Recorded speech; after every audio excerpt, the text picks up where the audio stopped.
आइए दोस्तों, इस वीडियो में पढ़ते हैं 10th क्लास का मैथ एक्सरसाइज 5.3 का क्वेश्चन नंबर 3 का दूसरा क्वेश्चन।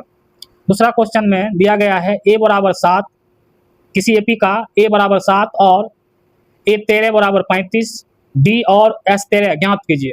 ज्ञात करने के लिए बोल रहा है, यानी कि पहला पद दे दिया गया है 7 और 13वां पद अंतिमवां पद कितना दे दिया गया है 35 और सार अंतर निकालने के लिए बोल रहा है और 13 पदों का योगफल ज्ञात करने के लिए बोल रहा है।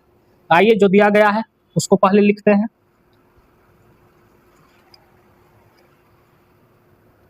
एक्सरसाइज 5.3 तीसरे प्रश्न का दूसरा क्वेश्चन।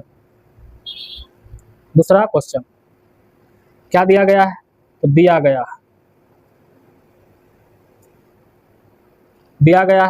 क्या दिया गया है? दिया गया है a बराबर 7, जो क्या कहलाएगा प्रथम पद। उसके बाद दिया गया है a 13, यानी कि 13वां पद दिया गया कितना 35। तो 35, तो यहाँ से n का वैल्यू कितना हो जाएगा 13। कितना हो जाएगा 13।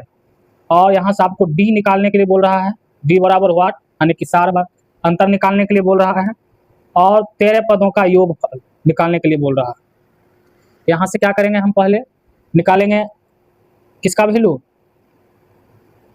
d का वैल्यू निकालेंगे। तो d का वैल्यू निकालने के लिए हमको an बराबर फार्मूला लगाना पड़ेगा।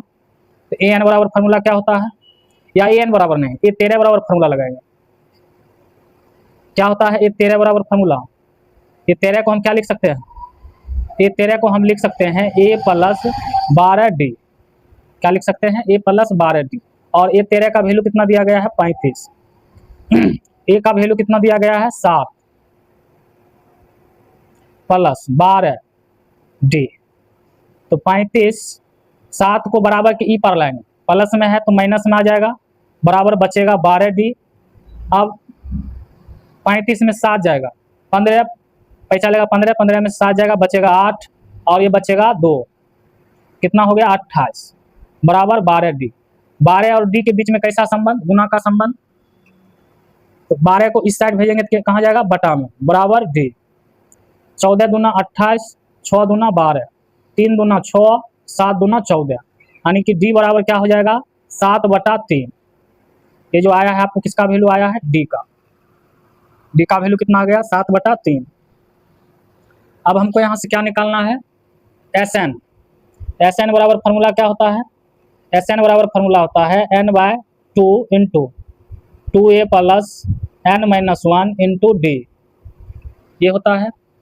क्या निकालना है S13 का योगफल। S13 n के स्थान पर क्या बैठाएंगे 13/2 इंटू 2 और 1 बीच में कैसा संबंध, गुना का।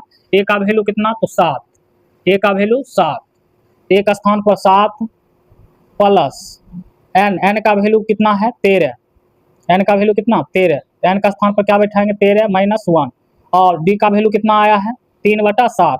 तो d का स्थान पर 7/3 क्या हो जाएगा 7/3, 13/2। 7 को 2 से गुना करेंगे कितना हो जाएगा 14।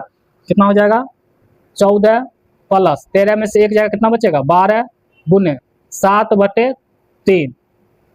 3 से काटेंगे 3 चौका 12, क्या आ जाएगा 13/2। 14 प्लस 7 और 4 को गुना करेंगे, 7 चौका कितना हो जाएगा 28।